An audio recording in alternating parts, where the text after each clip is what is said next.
This week's talk is called What Do You Believe is Possible?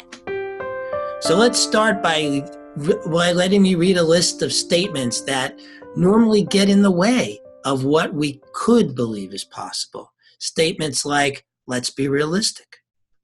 It can only happen if it happens like this. I don't have time. I don't have money. I'm not strong enough. I'm too old. I'm too young. When this happens, then I can do that. That's impossible. That'll take a miracle. I don't have the energy. I'm trying. I can't. I'm doing my best. I'm doing all I can. Or my favorite of it all, what we need here is common sense. So, did common sense allow someone to run under a 4-minute mile? Did believing in being realistic allow Gandhi to free a nation without ever lifting a hand to anyone? Or how about John F. Kennedy announcing to the world that we will put a man on the moon before we had even figured out how to put a man in space? Or how about the guy with no legs who became an Olympic runner, made it to the Olympics with no legs, no feet. And yet he wasn't in the disabled Olympics. He made it to the regular Olympics and then was told that it was unfair because he had prosthetics. I mean, there were people who actually thought that that was an advantage. And there were those who said he could never even do it. And now people are talking like he's got an advantage because of those things. And so we have people in our lives and in our own minds who are constantly saying stuff like, have some common sense around this. Be realistic. I've told you guys the story of when I first started playing music, how I was told I had no talent at this. And how then I went on 7 years later to read an article in a newspaper, a review of one of my shows, talking about what a natural I was. Well, Van Gogh went through his whole life with, I think he sold 2 paintings in his entire lifetime. And now 7 of his paintings are the most expensive paintings ever bought ever. And Gauguin told him he had no talent at all. Now, Gauguin was very popular in his lifetime, but Gauguin's paintings aren't anywhere near as desired as Van Gogh's now. He is nowhere near the top seller the way Van Gogh is. So thank God Van Gogh didn't listen. And so that's what we have too. We have these opportunities not to listen to what others think or even we think is reasonable. What others or we think is common sense. What others or we think is possible. And, we are driven sometimes and limited by what we think is possible in ways that we don't even think about. I mean, we don't even go there and think, oh, that must be limiting us. I was thinking today of something fairly innocuous about how I like to, when I eat, I actually don't separate things on my plate. I tend to throw them all together.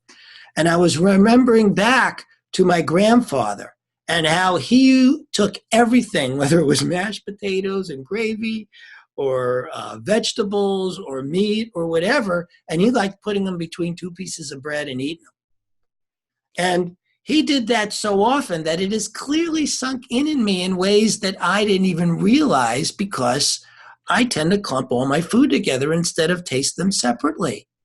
Now that's innocuous and it doesn't limit me in any way, but it is an example of how sometimes we are impressed upon in ways we may not even realize. We may have habits or ways of being that were impressed upon us when we were kids that we may not even realize. And so what we're looking at today is how to get beyond that. What is the practice? What is it we need to know to get beyond those anything, anything that may limit what we think is possible. Because we don't want to do that. You know, we don't want to get in our own way. I know I don't. I don't want to get in my own way. And I can see it when I do, simply by knowing that what I have in my life is the mirror of what I must believe, what I must be embodying. I mean, what I have. So if I'm having any financial difficulties at all, it's because in me somewhere, whether I am aware of it or not, no matter how many abundant statements I say, I must still have some level of limitation around abundance, because that's what's mirroring out here. Now, I take responsibility for that, and sometimes walk on the line of blame myself for my limitations. And when I do that, when I blame myself for the limitations I have actually given those limitations power. I've actually given that limitation a chance to continue simply by blaming it. So taking responsibility is not blame. The first step in taking responsibility for anything in our lives is to love ourselves, is to love who we are, is to love who we have become up to that moment, and love the fact that we are ready to love ourselves more enough to move through whatever limitation we have. But that's being responsible when we are actually, instead of beating ourselves up and blaming ourselves, or blaming anybody else for that matter, like our parents or whoever did impress that upon us in the first place, instead of going to a place of blame, responsibility is a place of love. You know when you're in responsibility, when you are in a loving space. Now, I have heard people use that word responsibility when they are like marching like a Nazi, saying, okay, this is what I'm doing now, and this is how I'm going to do it because I'm responsible and I'm going to get it done. That isn't loving. And it's not responsible, because the true motivation behind that kind of charge and energy is blame, shame, and blame. And so the first step is always to love ourselves, to sit back, to go, oh, I must still have a limitation here. I need to love myself about that. I need to care for myself about that. Have compassion for myself around that. And through the compassion, love myself to know that I can let this limitation go. But if you try to let a limitation go through blame and shame, it's not going anywhere. You have simply fed it more power. My new favorite quote by Dr. Holmes, which I said last week, but I'm repeating again because I love this quote, is ours is the privilege of giving birth to the unborn possibility of limitless experience. Ours is the privilege of giving birth to unborn possibility, to the unborn possibility of limitless experience. When I bathe myself in that principle, when I bathe myself in the beauty of limitless experience, of unborn possibility, I am loving myself. And through loving myself, allowing myself to let go of anything that is limiting my experience. Because life is rich. Our lives are just so rich and full. Our lives have deep meaning for us to grasp onto and hug and hold. The people around us who we love and love us, that's rich. Even if it's pets, friends, it doesn't have to be a lover to be rich with love. But it's what's in our lives, the things we love about our lives. Maybe it's our work. Maybe it's our comrades in arms.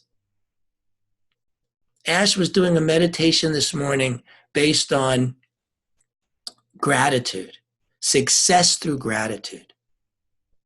being grateful and loving for those pieces of our lives that are rich and full. That's the way to let go of limitation. Anything that helps us move closer and into that space of love, into that container of self-love and love of life itself, that's responsibility. And that's letting go of limitation. Because from there, that place, there cannot even be blame or shame. It can only be love. And from that place, creativity is ready to explode in our lives. The creative process wants to be birthed. The unborn possibility wants to be birthed. The limitless experience that is ours wants to be birthed. All we have to do is open to loving ourselves first. And through loving ourselves, letting go any limit that might appear, just letting it wash away. You bathe yourself in love, you wash away the limitations. Bathe yourself in love, wash away the limitations. Bathe yourself in love and wash away the limitations. Ours is the privilege of giving birth to the unborn possibility of limitless experience. That is our birthright. And that is what we have come here to do and to be. Thank you. I love you. You are the face of God. I hold you in my heart. You are a part of me.